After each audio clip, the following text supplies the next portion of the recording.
Alrighty, here we go. Example number 5, another trig problem. So this one is going to be a little bit more confusing because while there's an exponent, that doesn't necessarily mean that that's our inside function, okay?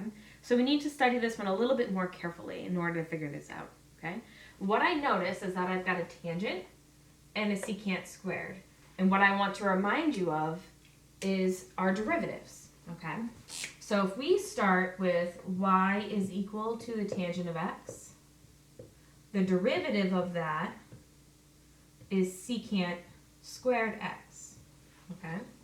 So if I do u is equal to this, the derivative of this will give me a secant squared, okay?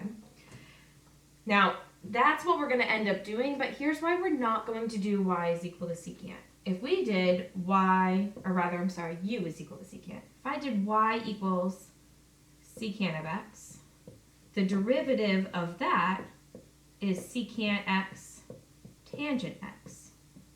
And nowhere in this problem do I see a plain old secant x tangent x. So that's kind of my cue that this really is not going to work for the problem in front of us, but this relationship does show up, okay? So you're going to want to go back and look over what are all your derivatives of your basic trig functions, your 6 trig functions, and kind of have those written in one place so you can easily look them up, okay? So I'm going to get rid of this, and we're going to start our u substitution process. Okay. Here we go. So, like I said, we're going to do u is the part that has the tangent involved. And see how it's parentheses, tangent x plus 3? I'm going to do this whole thing as u. All right? So I'm going to do u is equal to the tangent of x plus 3. So now I want the derivative of that. And like we just said, the derivative of tangent is secant squared. So this becomes secant squared x.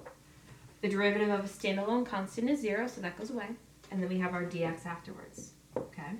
So if we look carefully, let me get my other marker. This right here shows up here and here. So the parts that I've underlined in red are going to get replaced by the du. Okay? So let's see what this looks like. That 2 out in front, it's still going to be there because I haven't come up with a plain 2 anywhere to replace it. So that constant stays there. Like I said, the secant squared x dx, that's right here. That's equal to du, and we always write the du at the end. Okay? The only thing left now, I've written this, I've replaced those. I have this left, but this is our u. Okay? So now I just have 2u du. All right?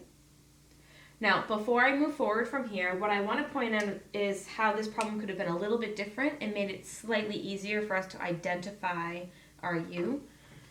If there had been an exponent after these parentheses, like a 5, right there, okay? That's not the original problem, but let's pretend it was. Then it would have been easier to identify that this was inside of something else. And then this would have been a 5 here, all right? It still would have been a power rule antiderivative, but again, it just would have been slightly easier to identify what our u should be, all right? Okay, so just watch out for things like that. But whenever you see parentheses to an exponent, the inside of the parentheses is almost always your u. Okay, so I'm going to get rid of those 5s because that's not what our original problem said. And we want to now go through and find the antiderivative of this. Okay, so basic power rule. Keep the constant, keep the variable, add 1 to the exponent. Keep in mind there's a 1 here, so 1 plus 1 gives us 2. Divide by the new exponent, plus c. The coefficient of 2's can completely cancel off, so those are gone. And now I have u squared plus c. Replace the u to get back to our original variable, and we're done. So u was equal to the tangent of x plus 3. We want to square that.